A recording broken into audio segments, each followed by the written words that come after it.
স্তব্ধ ঢাকার শহর অনেক বছর পর। বিএনপি আওয়ামী লীগের 15 বছরে বহু হরতাল অবরোধ ডাক দিয়েছে, কিন্তু সেগুলো সবই ব্যর্থ হয়েছিল। আওয়ামী লীগ হরতাল অবরোধের দিকে যায়নি। তার পক্ষ থেকে যে আওয়াজের কথা পত্রপত্রে এসছে, সরকার জানিয়েছে সেটা হলো তারা লকডাউনের আহ্বান জানিয়েছে। এখন ঢাকার শহরে যে বোমাবাজি হচ্ছে, যে বাসে আগুন দেওয়ার ঘটনা ঘটছে, অথবা সারা দেশে গ্রামীণ ব্যাংকের উপরে যেই হানা হয়েছে, মানিকগঞ্জ, ব্রাহ্মণবাড়িয়া, ঢাকায় মিরপুরের সেন্ট্রাল অফিস, এগুলো আওয়ামী লীগ করছে না কে করছে সেটা এখন পর্যন্ত একেবারে সাংঘাতিকভাবে প্রমাণিত না। কারণ সারা দেশে তো প্রচুর র্যাব, পুলিশ, বিজেপি এবং বছর জুড়ে আওয়ামী লীগের মানুষজন জেল ভর্তি। তো সেক্ষেত্রে এটা যদি হয়ে থাকে যে সারা দেশে এইভাবে আওয়ামী লীগ ছড়িয়ে আছে, যে পুরো পকেটে পকেটে পকেটে বিভিন্ন জায়গায় করছে, তাহলে তো এটা মেলানো খুব কষ্টকর। যাক, কিন্তু রাজধানী ঢাকা ওই যে হরতাল অবরোধ সফল হয় না, হরতাল অবরোধ না, তারপরে কিরকম একটা ভুতুরে নীরবতা নেমে এসছে যখন মেইন স্ট্রিম মিডিয়া খবর করে এরকম যে ককটেল বিস্ফোরণ ও অগ্নিসংযোগের ঘটনায় রাজধানী ফাঁকা। রাজধানীর ভিডিও চিত্র আমরা নিশ্চয়ই আপনাদেরকে দেখাবো। তবে এই ফাঁকা ঢাকার আমি কিছু চিত্র সম্পর্কে যে রিপোর্টগুলো আমরা পাচ্ছি সেগুলো দিয়ে একটু নজর দিয়ে নিয়ে আগে। রাজধানী জুড়ে ককটেল বিস্ফোরণ ও যানবাহনে অগ্নিসংযোগের ঘটনায় সাধারণ মানুষের মাঝে আতঙ্ক বিরাজ করছে। নগরীর বিভিন্ন এলাকায় সাধারণ মানুষের উপস্থিতি স্বাভাবিক দিনের তুলনায় অনেক কম দেখা গেছে। সড়কে যানবাহনের সংখ্যাও উল্লেখযোগ্যভাবে কম।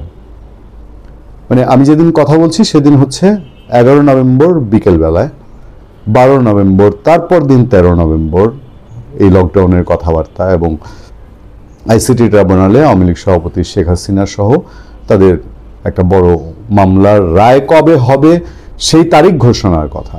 সেই ধরেই যদি এই অবস্থা হয় তাহলে বাদ বাকি আরও তো 2 দিন বাকি।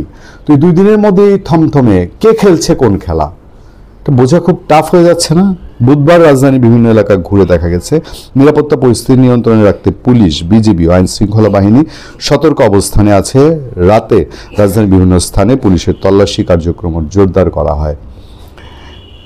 একাধিক এলাকায় ছড়িয়ে পড়া ককটেল বিস্ফোরণ ও আগুনের ঘটনায় সাধারণ মানুষের মধ্যে উদ্বেগ সৃষ্টি হয়েছে। তবে এখন পর্যন্ত বড় কোনো হতাহতের ঘটনা ঘটেনি, কিন্তু পরিস্থিতি বেশ থমথমে। সোমবার থেকে বুধবার পর্যন্ত 4টি বাস ও একটি প্রাইভেট কারে আগুন। আমরা আরও কম্পাইল করব, আপনাদেরকে পরিস্থিতি সম্পর্কে জানাবো, পরিস্থিতি কোন দিকে যাচ্ছে। আমরা বিজেপি মোতায়েনের মতন প্রেক্ষাপট কেন হলো সেদিকে আপনাদের নজর দেওয়ার চেষ্টা করব। ককটেল বিস্ফোরণে আতঙ্কে সাধারণ মানুষ। রাজধানীর ধানমন্ডি 11 এলাকায় আন্তর্জাতিক অপরাধ ট্রাইব্যুনালের, আমরা কালকেই আপনাদেরকে জানিয়েছিলাম, আইসিটি তদন্ত সংস্থা কার্যালয়ের সামনে মঙ্গলবার রাত 8টার দিকে ককটেল বিস্ফোরণের ঘটনা ঘটে। ধানমন্ডি আবাসিক এলাকা। এছাড়া সোমবার রাজধানী ধানমন্ডি, মোহাম্মদপুর, আগারগাঁও, মিরপুর, বাংলা মোটর সহ বিভিন্ন স্থানে ককটেল বিস্ফোরণ ঘটে। এসব ঘটনায় কেউ হতাহত না হলেও মহানগরবাসীর মধ্যে আতঙ্ক ছড়িয়ে পড়ে। আতঙ্ক ছড়ানোই কি মূল কাজ? কেন, কারা করছে? আওয়ামী লীগের পক্ষে যদি সারা ঢাকায় এরকম ঘুরে ঘুরে, এর আগের দিন আপনারা গ্রামীণ ব্যাংকে, তারপর ফরহাদ মাজারের স্ত্রী ফরিদা পারভিনের উপদেষ্টা প্রবর্তনার এখানে, তারপরে আরও বিভিন্ন জায়গায় সারা ঢাকায় একটা নেটওয়ার্ক তৈরি করে তারা এগুলো করছে এবং মোটরসাইকেলে গিয়ে ফুটাচ্ছে। তাহলে এই আইন শৃঙ্খলা পরিস্থিতি আছে, সেই সময়ের মধ্যে ঢাকাকে হঠাৎ কেন এরকম আতঙ্কের নগরী? এর পেছনে কি অন্য কোনো উদ্দেশ্য আছে? ভালো থাকবেন, সুস্থ থাকবেন। আপনাদের সাথে আমি আতিক রহমান, পূর্ণিয়া।